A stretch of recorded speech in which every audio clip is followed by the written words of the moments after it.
Hello guys, maayong buntag sa inyong tanan. Buntag na medyo tanghali na. Okay. Kanang here comes, it's a rainy day again. Friday, August, I don't know what date. Anong date karon no? Pero Friday. Mga 22, 23, maayong na. So guys, di ana sabta sa atong paboritong lugar diri sa atong tawag niyo a wondrous planet.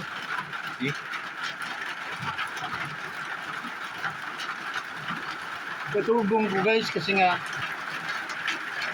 ito patakang ulan no.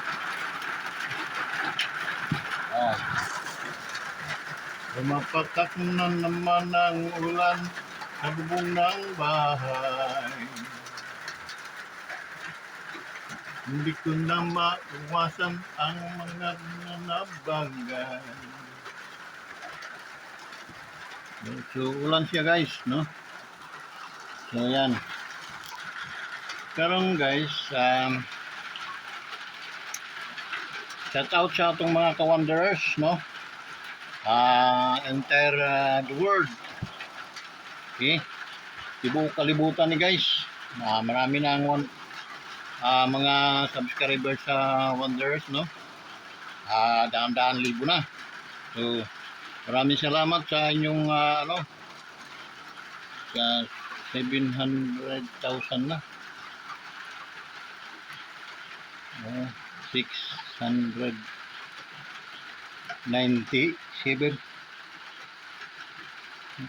So guys, tulog sarap matulog pero pag naas balay hindi ka makatulog. Kaya siyempre nadami kang napapanood doon. So yun,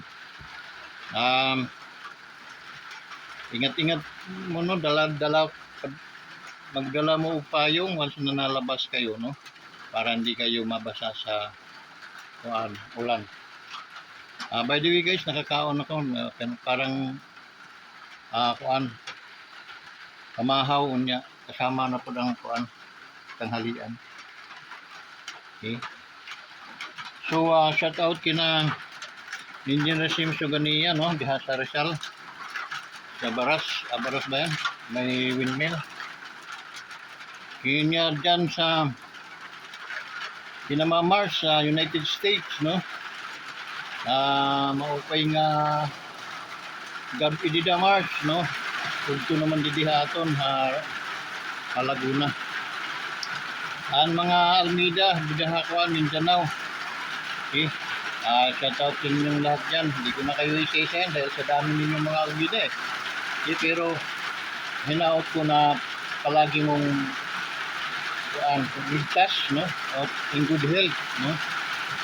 Yun ang aking wish, aking prayer, daily devotion na kayo mo ana-affirmi sa maayong makusog na panglawas nun.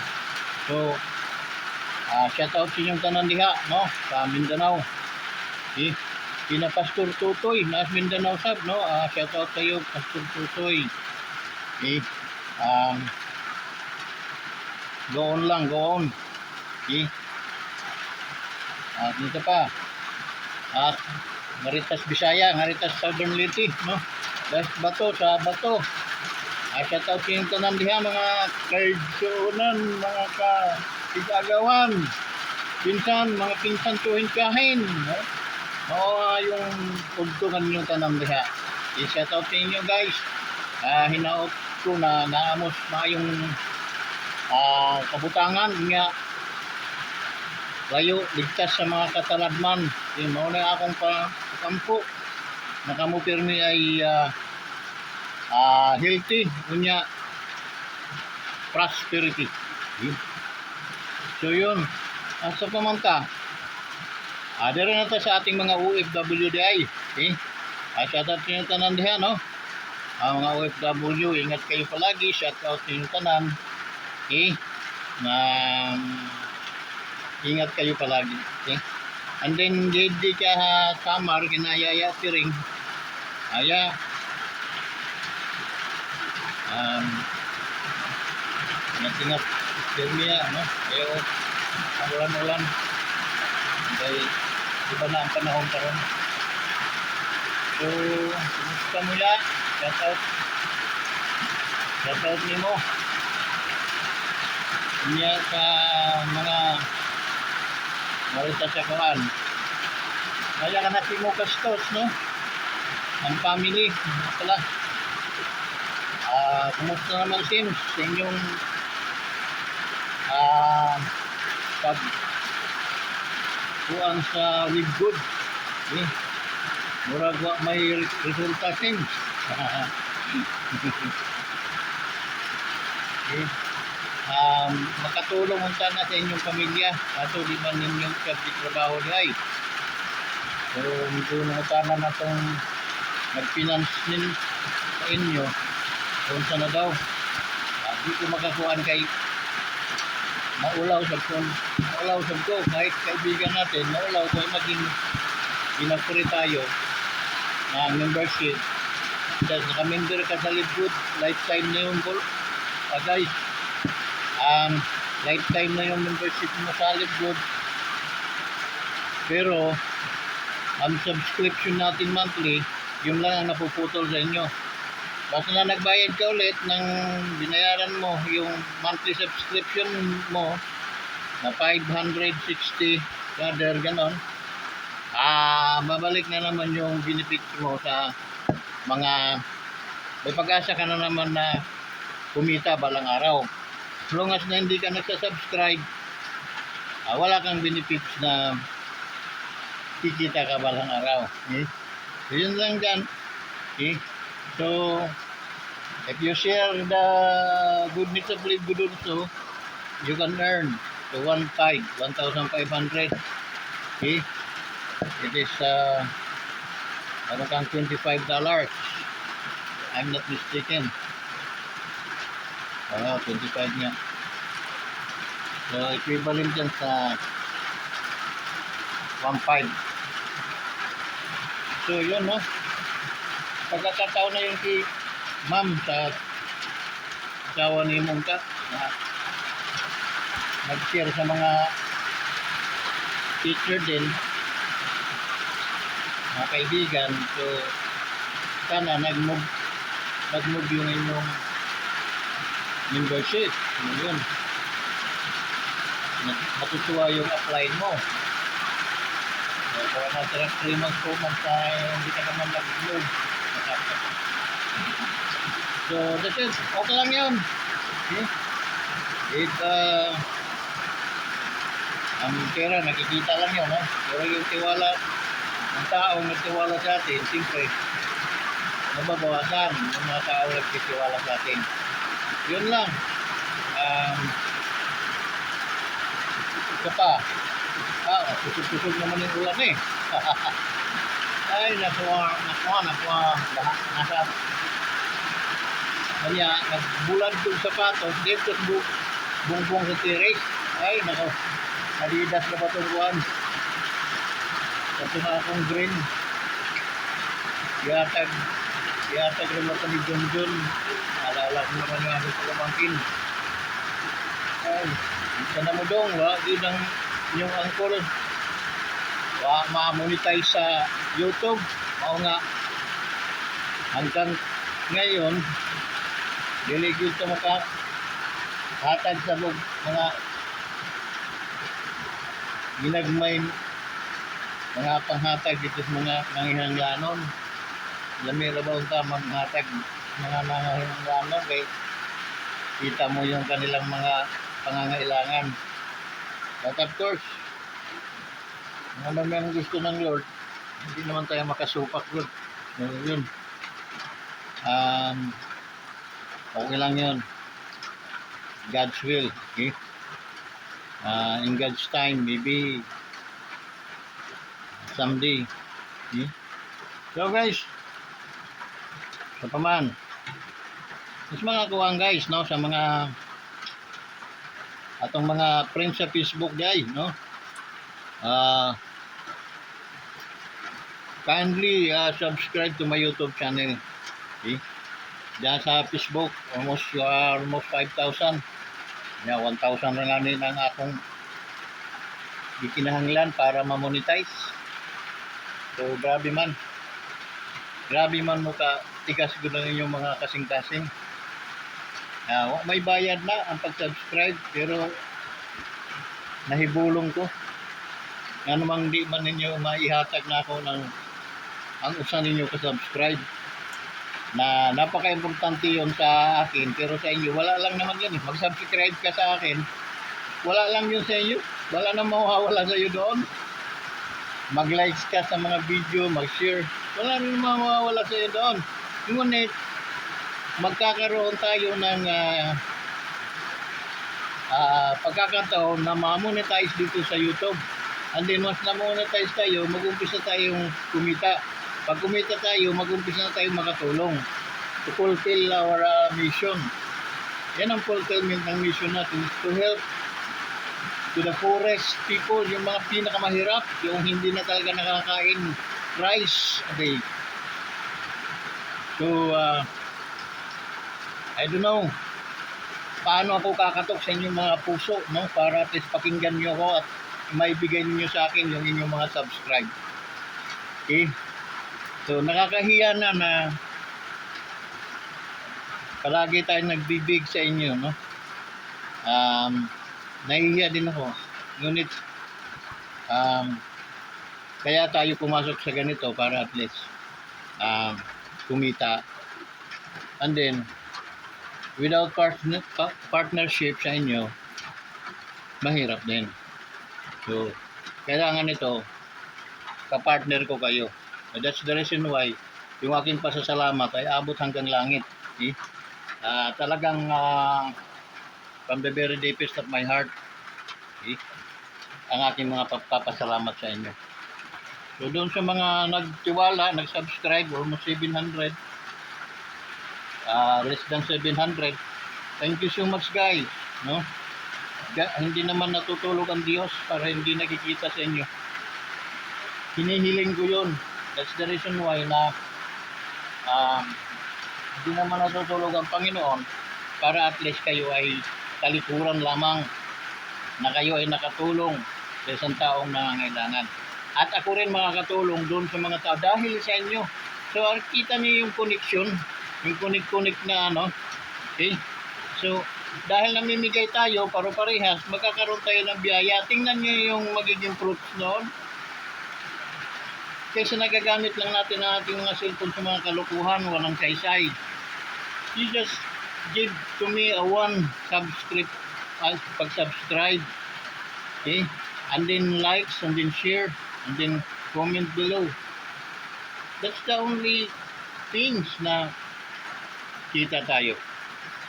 And then once na kumita tayo, mag-uumpisa rin tayo makabalik ng mabubuting kalooban sa inyong aking mga followers. Okay? Pero yung ako'y manalangin na kayo ay bigyan ng mga biyaya, kayo ay iligtas sa mga sakuna, at bigyan kayo ng malulusog at masasayang mga buhay. Biyaya po yung guys. Hindi po kayang palitan ng pera yun. That's why ang hinihingi ko lang po sa inyo, yung kayo ay mag-subscribe. Puri po yun. Tutusin, ngunit malaking bagay na rin po sa akin. That's the reason why inaano ko po yun, treasure. Ang tingin ko noon sa isang pag-subscribe sa akin at pag-likes ng mga video at pag-share ng aking mga video at pag-comment, yun ay treasure na aking pinagpapasalamat sa inyo. So yun guys.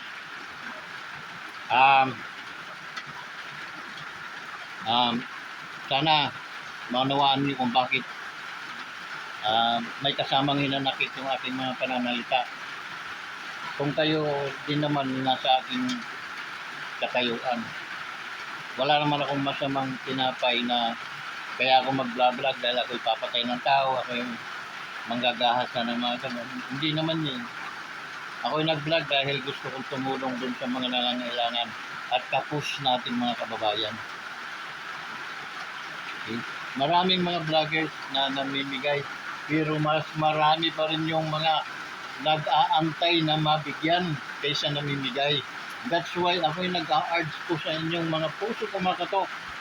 Please subscribe to my YouTube channel, Wanderers Motovlog TV. Try lang guys, dahil wala namang mawawala sa'yo. Maraming salamat, no? Maraming salamat talaga. Ipagpalain kayo nawa ng ating Panginoon. See? Saan ba tayo ngayon na ano na namang mga ano yung ating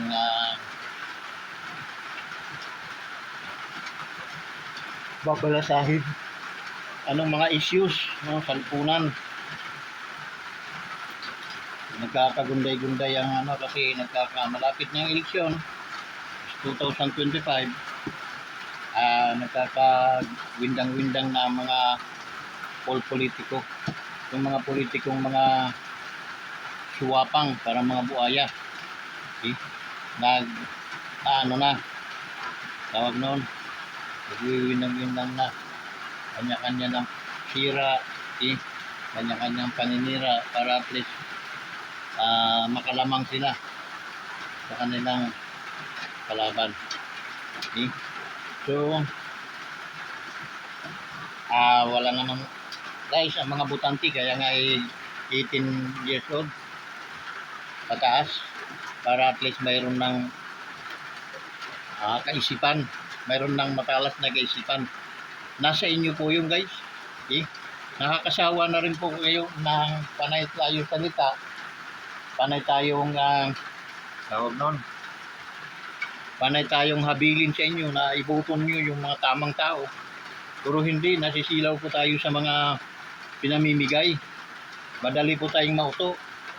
Yung pinamimigay sa inyo guys, sa atin, ay hindi rin naman nila pera. Yung pera din natin yung guys. Yun ang ilagay niyo sa point. Kaya ang sinasabi ko, payo ko sa inyo, kunin nyo. Huwag kayong matakot. Kung pagpapatayin tayo, hindi tayong lahat ang patayin nila. Okay? Pero hindi naman abot sa ganun. Tayo pwedeng pumatay sa kanila, pero sila malabong makapatay sa atin yan. Ayun, sa direktahang salita, no? Kaya kasi tayo may Diyos tayong pwedeng siya nang pumarusa dun sa mga yan, no? Sila wala. Kaya yun ang kalamangan natin. Kaya guys, ngayon inuuto tayo, no? Matagal na yung mga style na yan na binibiwas tayo, no? Pinakawil tayo pinapainan tayo ng pera. Yung pera na, yung pera mo rin yun eh. Pera din ng pawis. Galing din sa pawis natin yun. At tapos pinamimiktima sa atin. Tayo naman, nagpapauto, nagpapabiktima. Dalawa lang ang tao dito sa mundong babo guys. Yung nabibiktima at namimiktima. Kung walang nabibiktima, walang namimiktima. Ganun lang kasimple. Dahil alam nila ng tao, yung iba, mabigyan na ng 500 o gawin na natin 1,000 ito para sigurado sureball o 1,000, wala na, tanini na. Okay? Kaya nananalo yung mga kurap ni tao. Pero yung mga hindi kurap, wala namang kayang pambayad, wala nga yung ano kasimple guys. Kung gagawin natin, sana magbago na tayo. Tayo muna magbago, tayo mga butante. Magbago na tayo guys. Okay? Kung may pera, tanggapin. Lawata ang pera, tanggapin. Karwata. Dahil sa inyo din naman yun. Pag binawi, bago ka pala eh. Sa amin din naman yung pinamigay. Saan ka ba kukuha ang pera? Wala ka namang kayamanan. Kaya ganun lang kadali. Kunin yung pera, pero ibuton yung tama. Darating ang panahon, lilinaw din itong ating mga ano dito sa ating lipunan.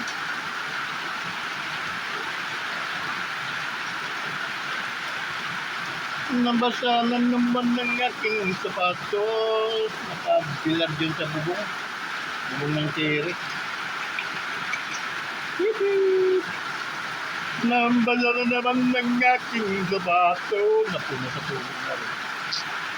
Yung guys, no? Ano pa? Eh, yung si Vice Inday, pinaplanuhan nilang i-impeach, no? Yan sa sa lower doon sa kampo nila Tambaluslos. Ang Tambaluslos.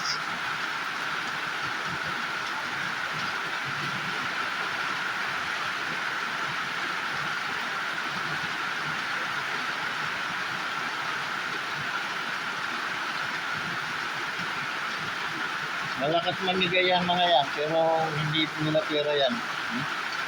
Ginagago rin ng mga Pilipino. Ang Pilipino naman, minsan nagpapagago. Pero sa amin, na tawag nung nabudol na kami ni Marcos Jr. It never happen again, never.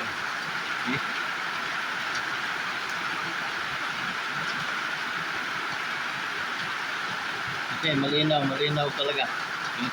Ang taong walang batasan, walang yan, hindi marunong tumanaw ng utang na loob yan.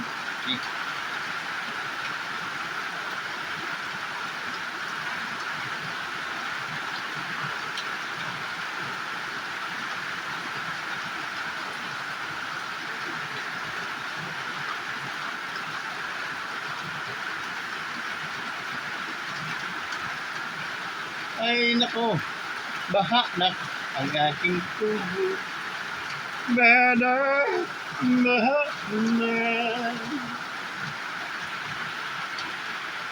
Amigo, tanungin mo, amigo. Baha na, amigo.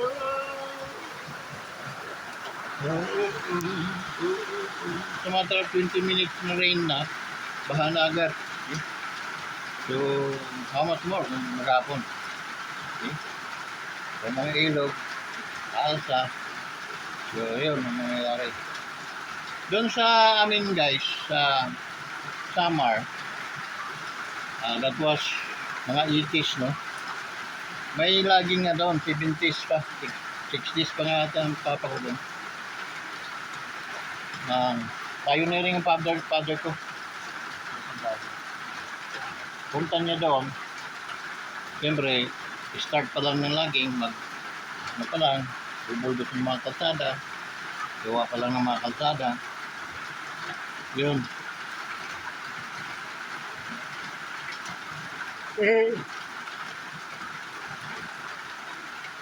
Hanggang sa lumaki kami, ang father ko doon na nagtawo-work, 15:30 ang kanilang sweldo.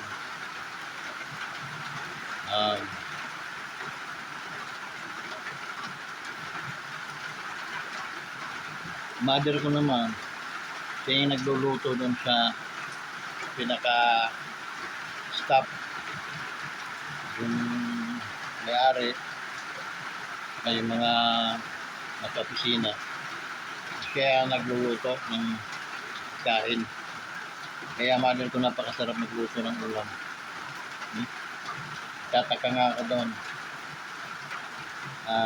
Hindi naman ang mama ko nakapag-aral ng mataas na pinag-aralan. Pero in terms of nagluto,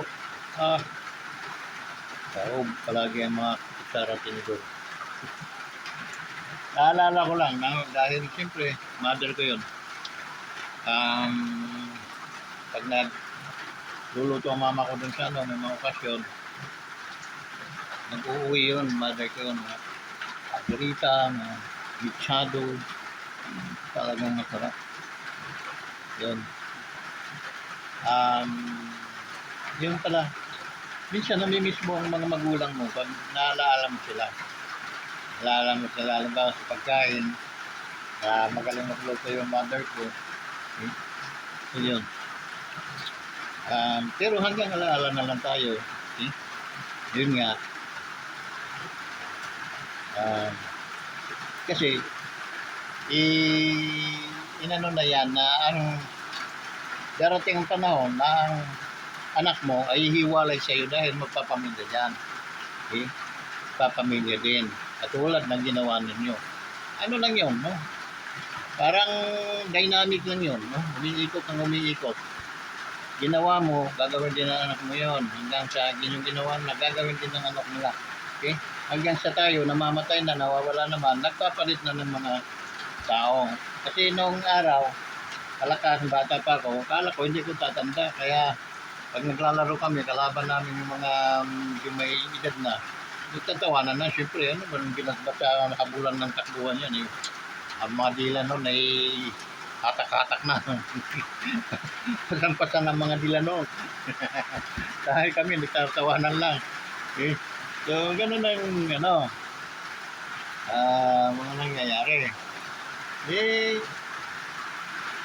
Diyos mio, Brabanza, hura-hura.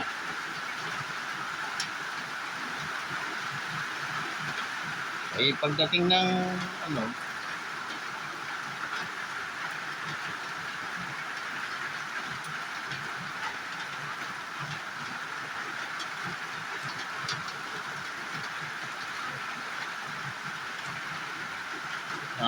nanto ako eh.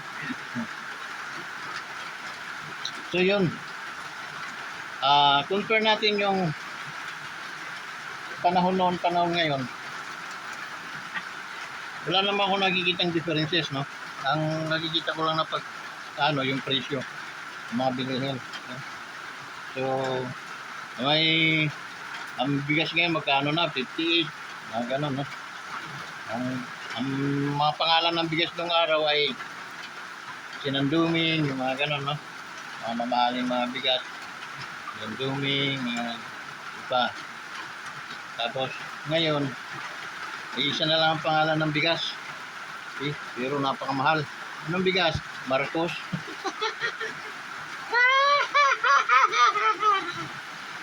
Mahiya-hiya ka naman, Marcos! Sagis. Kailan ka ba tutubuan ng ano?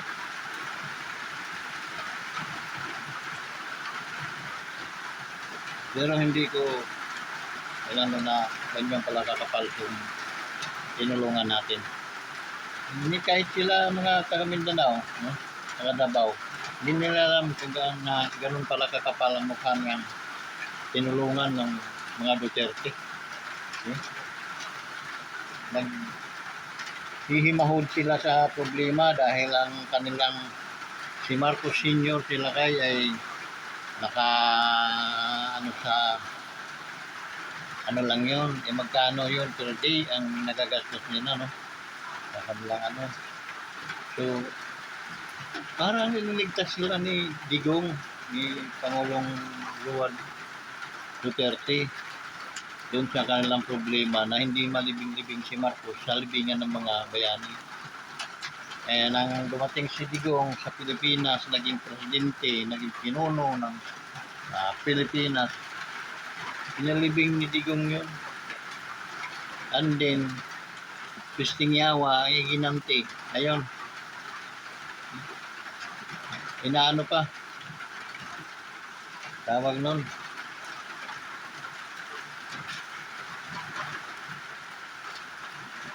Yung pinipersecute pa.